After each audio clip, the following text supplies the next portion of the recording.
But now let's make these notes now on setting goals. The promise of the future is an awesome force. We look back for experience, but we have to look forward now for inspiration. And what gives us inspiration to get up in the morning and do our job, learn skills, develop all that we can possibly be, is the promise of the future. And it can be so powerful that it can overwhelm any adversary you might have, any difficulties you might have. Here's a key phrase. Reasons make the difference in how your life works out. Reasons make the difference in your appetite and zest for taking on the challenge, doing the job, becoming successful. Mr. Shoaff said, if you have enough reasons, you can do the most incredible things. You can get through the most difficult day. You can overcome the most unbelievable challenges if you have enough reasons. And so he said to me, if you haven't got a list of your goals, Mr. Rohn, it's probably because you don't have enough reasons. He said, I'm sure since I've met you, you have enough intelligence. And he said, you have enough good health. And he said, you have, all of those things working for you. But here's what you must work on now is to have enough reasons. Looking into the future, developing reasons. Okay. Now here's a note to make. It's important to make sure that the greatest pull on your life is the pull of the future. Some people let the past pull them back. The past can be like gravity if you let it to pull you back. Some people live in the past. They live in the darkness of the past. They live in the mistakes of the past. They live in the discouragement of the past. They didn't make it, and that affects them for the rest of their life, living in the past. So we don't want the past to pull us back, to live in the past. So make this note. Dreams and goals can become magnets. Dreams and goals can become magnets. And the stronger the goal, the higher the purpose, the more powerful the objective, the stronger this magnet is that pulls you that direction. Now, not only does your goals and your objectives pull you that direction, here's what they also do. They pull you through. They pull you through all kinds of down days. They pull you through a difficult time. It'll pull you through some winter of your life. Some people get lost in the confusion of the day simply because their goal is not bright enough to pull them through. Next, it's goals that drive us to take advantage of the spring. Why would the farmer put the plow in the ground in the spring if he couldn't see the vision of the harvest when the summer is finished? Is it possible to see the finished harvest? And the answer is yes. We do that simply by faith. Key phrase, faith is the ability to see things that don't yet exist. So here's what we want to do in our goal-setting session, is to start looking into the future of what you would like to accomplish and where you would like to go, the person you would like to be, and see if you can't get a better picture of the finished objective. See yourself there. See yourself in possession of. For your dreams to greatly influence you, for the future to pull you, your future must be well planned. There are two ways to face the future. One is with apprehension, the other with anticipation. Guess how many people face the future with apprehension? Why? They don't have it well designed. And without really thinking about it, they have probably bought someone else's view of how to live. You will face the future with anticipation when you have planned a future you can get excited about. When you have designed your future results in advance. In this way, the future will capture your imagination. It will exert an enormous influence on you. And to design your future, you must have goals. Well-defined goals are like a magnet. They pull you in their direction. And the better you have defined them, the better you have described them, the harder you work on them, the stronger they pull. And they pull you through all kinds of difficulties too. Without goals, it is easy to let life deteriorate to the point where you're just making a living. It is not difficult to get trapped by economic necessity and settle for existence rather than substance. We all have a choice. We can either make a living or design a life. Now, we're going to take some time to actually start designing the next 10 years of your life. We're going to start setting your goals. Goal setting is one of the most important skills to develop if you want to design your future. I'm going to give you enough homework not only to keep you busy for the rest of your life, but also to help you create the kind of life you may have always dreamed about living, but never believed possible. So let's get on with it. The sooner you exert the discipline, the sooner you will be enjoying the results. Once the results start to come, believe me, you won't mind the hard work and discipline it's going to take. Now, get a sheet of paper, and at the top of it, write the words, long-range goals. I'm going to ask you some questions, and I want you to jot down the answers. If you don't have paper and pen handy, follow along with me now anyway, just listening. Then later, listen again when you can write down your ideas. After I've asked the questions, which is the first part of this exercise, you can stop the tape and work on your answers. Entitle this part of it now, Workshop. And under the workshop, I'm going to ask a series of questions, and it's going to serve as a model so that you can teach this to your children, you can teach it in classes, you can teach it anywhere. Under the workshop, now here's the first question. What 5 things have you already accomplished that you're proud of? Let's take some credit before we go to work on the future. We've accomplished some things in the past. Let's give ourselves credit for that. What 5 things have you already accomplished that you're proud of? So I want you to make a note of that question, and then I want you to do the exercise. Make a list of 5 things that you can think of that you've already accomplished that you're proud of. Next question. What do you want in the next 10 years? I want you to make a list of at least 50 items. Now, this is not what you think you can get. This is what you want. If everything fell into place, and you could have anything you wanted in the next 10 years, what would that list be? Not something you think you can earn, not something you think you can buy, not something you think you can, finally be so successful you can get.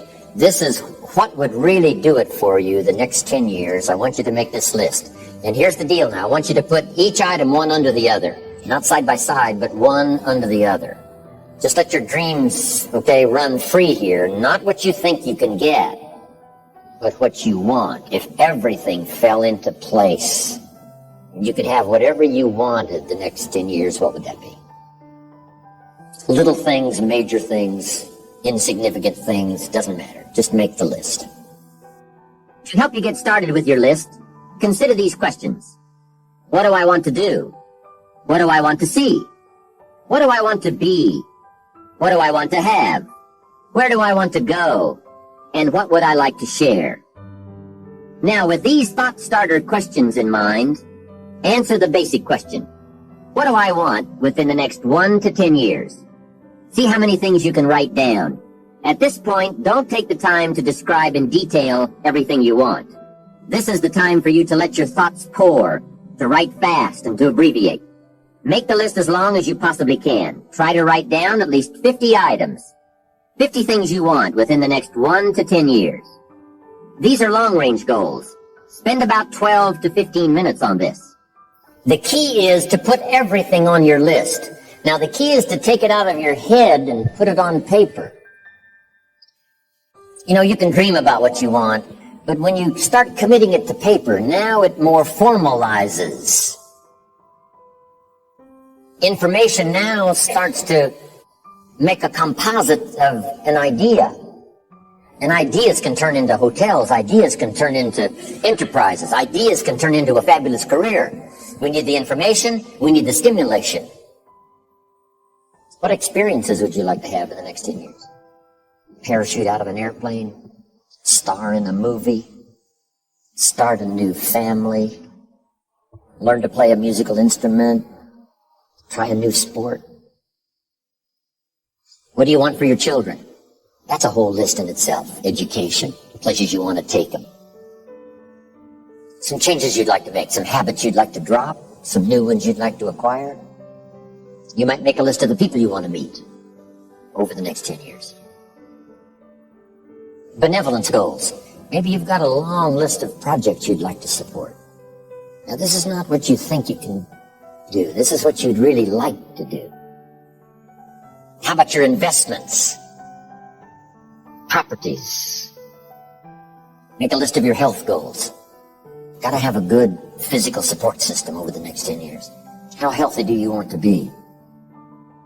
Some goals for your career, your business, some productivity goals, a hobby you'd like to start, new car, become a race driver. What classes would you like to teach? Some of your goals should be personal development. The person you wish to become. Develop skills that make you attractive to the marketplace. Develop the temperament and the attitude that makes you attractive to the business world. Because here's what's important. It's not what you get that makes you valuable. It's what you become that makes you valuable. Okay, now we're going to do some things with this list. Here's the next exercise. I want you to look at each item on this list you've made and give each item a number. The number being a 1, 3, 5, or 10. And this is why. I want you to look at an item and say, I think that would take about 1 year. Another item, you say, I think that would take about 3 years. Another item, I think that would take 5. And another item, looks like that's going to take 10. Give each item now a number of what you think it might take to achieve that goal. A 1, a 3, a 5, or a 10. Just somewhere close. It doesn't have to be exact. That's about a 1. That's about a 3-year goal. That's about a 5-year goal. That's about a 10-year goal. Now, as soon as you've given each item a number, I want you to now go through and count them. How many 1s? How many 3s? How many 5s? How many 10s? And then just make a little list of those numbers. How many 1s, 3s, 5s, 10s?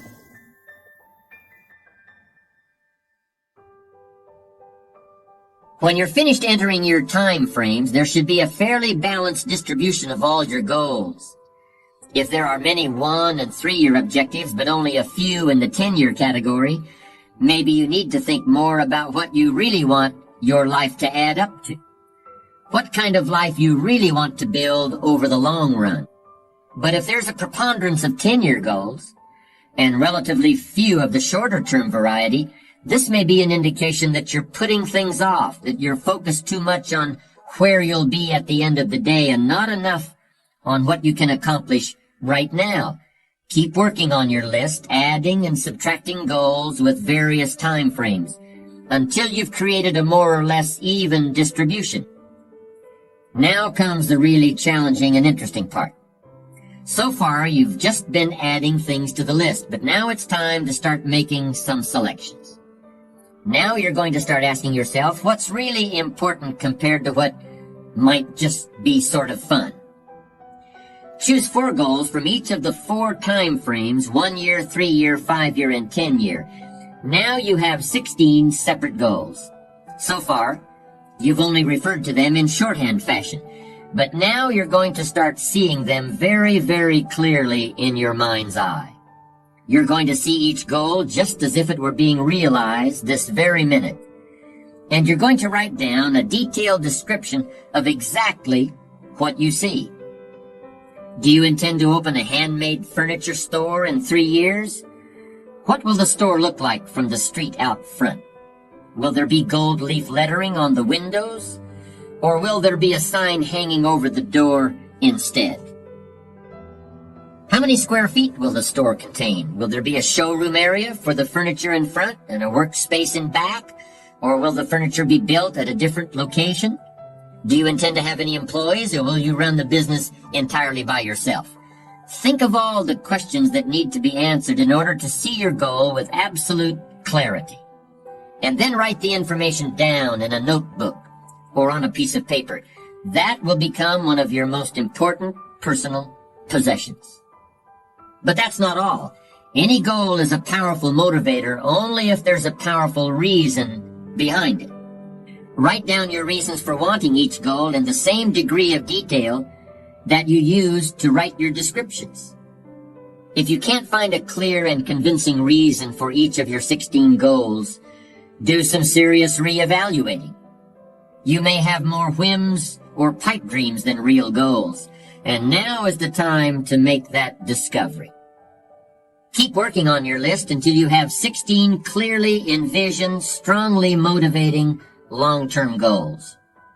When the why gets big, powerful, strong, how seems to be so much easier.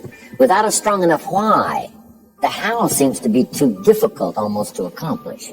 Say, how do you manage your time? Hey, if you had strong and powerful enough goals, you'd figure out how to manage your time. You'd get a book on the subject. You'd do something to manage your time if it was worth it. If it's not worth it, why would you bother studying the art of managing your time if it really doesn't matter? But if it really mattered in the accomplishment of your goals and why you wish to accomplish them, see, you can do anything. You can get up any hour, read any book, take any class, make any change, develop any skill, do any discipline. You can do it all. When this how and the why, or when the why starts to grow, the how gets simple.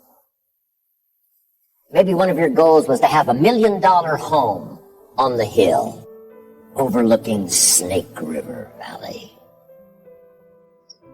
That'd be a good goal. $1 million home. Here's the next question. What for? What for? A house is a house is a house with bricks and wood and walls and roof. The key, yes, $1 million home, that'd be wonderful, but what for? So now jot this down. Purpose is stronger than object. The object would be the house, and that'll pull. That's a worthy goal to go for, the object of the house. But here's a stronger goal, the purpose for the $1 million home. So if you got that line, it's one of my best for the whole day. Purpose is stronger than object. It's okay to have plenty of objects to go for on your goal list. But always keep asking yourself the question, and sometimes it's good to just write it out. Here's why I want this money. Here's why I want this place. Here's why. And you start developing those reasons. And I'm telling you now, this starts to become incredibly powerful. Okay. Now, here's the next exercise. I want you to look now at the whole list that you've written and the exercises we've done. Now I want you to answer this question. What kind of person must I become to achieve all I want? Now we've got two things working. What you become helps you to achieve, and what you achieve helps you to become. And the more you become, the more you can achieve, and the more you achieve, the more you can become. Who knows which affects the other the most? Your concept of the person you think you must become to achieve what you want. This is time for a little truth here. Maybe you need to become much wiser than you are at the moment. You need to become stronger. You need to have better health. Maybe you need a little coaching. To really become the person I want to become, I'm going to have some coaching. Physical coaching, spiritual coaching, developing skills coaching.